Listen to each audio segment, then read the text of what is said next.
Olá pessoal, aqui é o Velgas, hoje é dia 20 de setembro de 2025. Empresas russas desmoronam em dívidas por causa de Putin. Quero convidá-los a inscrevam-se no canal, deem um like, compartilhem com suas redes sociais, façam seus comentários. Eu quero dizer que, inclusive, já produtos estão desaparecendo das lojas de supermercados na Rússia, por causa justamente da crise econômica. Em lojas em geral, em supermercados, todo o comércio de varejo já está sentindo muitos problemas. E todos os dedos apontam para uma pessoa só como responsável, o ditador da Rússia, Putin. E a crise só piora, né? Gigantes russos, que são grandes empresas russas, grandes corporações, grandes corporações em cada país, são muito importantes, né?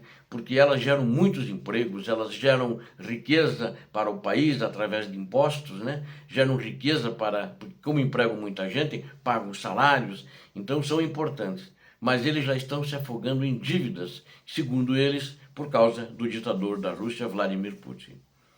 O descontentamento das empresas é muito grande. A crise econômica na Rússia está ganhando força e é claramente visível. A queda na demanda do consumidor e as altas taxas de juros agravaram significativamente a situação financeira das maiores empresas russas, que não conseguem lidar com o peso da dívida. 13 das 78 maiores corporações russas já estão enfrentando problemas graves à beira da falência. Ainda não decretaram a falência, mas poderão decretá-la muito em breve. Estas empresas incluem a rede social VK, a Marketplace Ozon e a United Aircraft, né, Corporation, a gigante do alumínio Rusal, o grupo de carvão e metalúrgico Meshel e a holding, na realidade em russo seria Meshel, né? É M-E-C-H-E-L, Meshel, a holding AFK Sistema. A situação não é melhor para a holding de engenharia OMZ Energia, a M-Video Eldorado, a TJK2 e outras grandes empresas do mercado russo. A dívida combinada deles é de quase 3,5 trilhões de rublos, ou seja, 1,7 do PIB total do país. A VK, por exemplo, conseguiu triplicar uma dívida em 3 anos e encerrar 2024 com um valor recorde de 100 bilhões. As tentativas de salvar a empresa com a emissão de 115 bilhões em novas ações não conseguiram resolver o problema.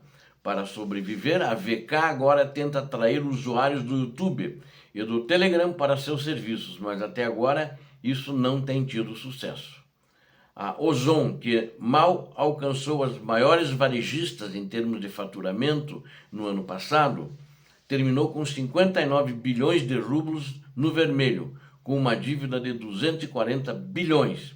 A empresa chegou a reportar seu primeiro lucro operacional em 2025, mas o principal problema permanece: dívidas que a impedem de operar normalmente.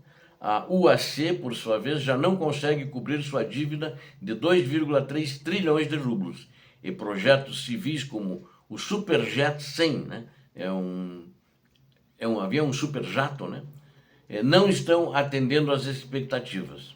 Os contratos militares também não estão ajudando, já que os custos do serviço da dívida estão crescendo mais rápido do que a receita, e também porque o governo russo não está conseguindo honrar todos os seus compromissos com aqueles que produzem para a guerra no vencimento, porque está faltando dinheiro. Ele faz um balão, ele paga hoje um, daí no mês seguinte ele não paga que ele pagou, paga outro, e isso gera um desequilíbrio muito grande na economia. A Rusal, por sua vez, está com uma dívida de mais de 6 bilhões e só pode esperar um resultado positivo se os preços do alumínio permanecerem altos. A Meshel, por sua vez, perde 36 bilhões de rublos anualmente e está presa em uma armadilha de dívidas, com sua dívida de 230 bilhões de rublos, quase 8 vezes maior que o seu valor. A dívida vale mais que o valor da empresa. Então, é impagável isso, né? Com certeza, tecnicamente, essa empresa já está quebrada. Agora, a empresa tenta negociar adiamentos de pagamentos com seus bancos e se prepara para encerrar operações deficitárias. A AFK, sistema que administra os ativos de grandes participantes no mercado, como a MTS e Ozon, também não está feliz com uma dívida de 315 bilhões de rublos. Ela está no vermelho há 2 anos e sem uma redução na taxa básica de juros do Banco Central, os problemas não serão resolvidos. As empresas citam a guerra na Ucrânia como a razão para o ocorrido, o que aumenta a sua insatisfação com o Kremlin e o seu ditador Vladimir Putin. O Banco Central estima que no final do ano passado, apenas 8% da dívida corporativa era atribuível a empresas em dificuldades, mas esse número pode subir para 10% em 2025. É um problema, porque a própria presidente do Banco Central da Rússia disse que na situação atual, como a economia está sendo administrada, a economia de guerra, né, que ela não pode meter o bico lá, né, e nem não pode meter o bico nem o ministro da Economia, a situação econômica só tende a piorar. Então ela disse que precisa a guerra acabar, o Putin não gostou disso, para poder estabilizar a economia. Primeiro precisa estabilizar e depois voltar a crescer. Na minha opinião, isso vai levar muito tempo. Em 30 anos, a Rússia não vai ser o que era antes do dia 24 de fevereiro de 2022. Ela vai ter que, talvez, até bem um tempo muito maior. Mesmo porque talvez algum capital estrangeiro entre, mas acredito que tudo que eles precisam não vai entrar. Vai ter muita propaganda, coisas assim, porque ninguém mais confia na Rússia. Pelo menos gente séria não quer pôr o dinheiro na Rússia por causa de que ela não honrou os compromissos e inventou uma guerra absurda em cima de mentiras. Ou seja, o ditador da Rússia mente muito, não é que mente muito, ele mente sempre, né? A União Russa de Indústrias de Empresários, ela defende uma redução na taxa básica de juros, que atualmente é 17% ao ano. No entanto, o Banco Central hesita em fazê-lo devido ao déficit orçamentário. Agora, o grande problema também está com a população, está no varejo. Falei agora de grandes empresas, mas as mercadorias já estão desaparecendo das lojas na Rússia, dos supermercados, do varejo em geral. Uma crise alimentar está se intensificando. As lojas russas reduziram seu sortimento em julho, agora próximo passado. E os não alimentos também. Os alimentícios ela reduziu em 2,3%, perdão. E os produtos não alimentícios em 1,8% em comparação com o mesmo mês do ano passado.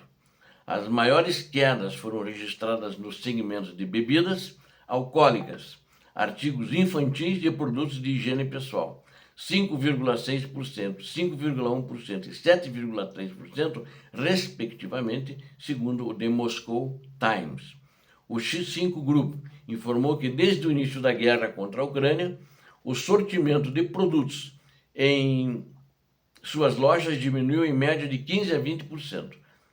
Embora a medida seja vista como uma medida necessária para ajudar a conter a inflação, economistas alertam que as consequências podem refletir as falhas do planejamento central da era soviética, que foi agora implantado pelo ditador da Rússia. A Rússia está agora migrando para um sistema totalmente planejado e controlado centralizadamente, com todas as suas falhas habituais ainda da época leninista-stalinista. Escassez constante de alimentos, longas filas e tudo o que mais que isso implica. Falou isso, quem disse foi Igor Lipsit, economista nascido na Rússia. É russo, economista russo, né? É isso que os russos esperam e está ficando bem claro, né? Eles não querem isso, mas eles estão esperando esse resultado justamente dessa determinação de política centralizada. A Lenta também é uma outra empresa, Lenta, né? Confirmou seu caminho para a redução de otimização. Apenas os produtos mais populares são deixados na prateleira e sublocação. Além disso, os novos supermercados da rede são muito menores do que a empresa inaugurava anteriormente. Ela diminuiu o tamanho, o espaço físico dos supermercados. De acordo com os cálculos de janeiro a julho, a área média dos supermercados diminuiu 0,7%, que está em torno de 312 metros quadrados um supermercado, é a média. Os varejistas, 312 metros, isso. Os varejistas chegaram ao ponto em que podem tirar conclusões sobre o sucesso de marcas lançadas anteriormente e em condições de espaço, limitando nas prateleiras. Estão removendo aquelas que não são populares entre os clientes. O formato de hipermercado está dando lugar às lojas de conveniência compactas e outlets, com alta participação de alimentos. Ainda a maioria das vezes, nessas lojas, uma necessidade é satisfeita por um único item, o que lhes permite abandonar produtos menos populares. Na realidade, a situação na Rússia mudou drasticamente nesses 3 anos e meio de guerra, já um pouco mais de 3 anos e meio de guerra. Acredito, eu tenho certeza, aliás, que o ditador russo não esperava que fosse chegar a esse ponto. Ele esperava que essa hora a Ucrânia toda já estaria incorporada à Rússia, pela maneira covarde e criminosa da invasão que ele fez, que ele chama de operação especial, que na realidade é uma guerra, mas o povo russo agora está sentindo, já depois de 3 anos e meio de guerra, das maiores dificuldades. E essas dificuldades são justamente as consequências das sanções que eles diziam que não faziam nem cócegas, que estava tudo indo bem, e ele dava números mentirosos para dizer que a economia crescia, quando na realidade estava andando ao contrário. Aliás, eu já vinha alertando no canal, no início da guerra, no início das sanções há 3 anos, e tinha muitos canais dizendo, não, o Putin é um estrategista, é um cara muito inteligente, a Rússia não sentiu nada, terminou o ano, a Rússia está bem, tudo mentira. E assim foi todos os anos, só que agora não dá mais para esconder.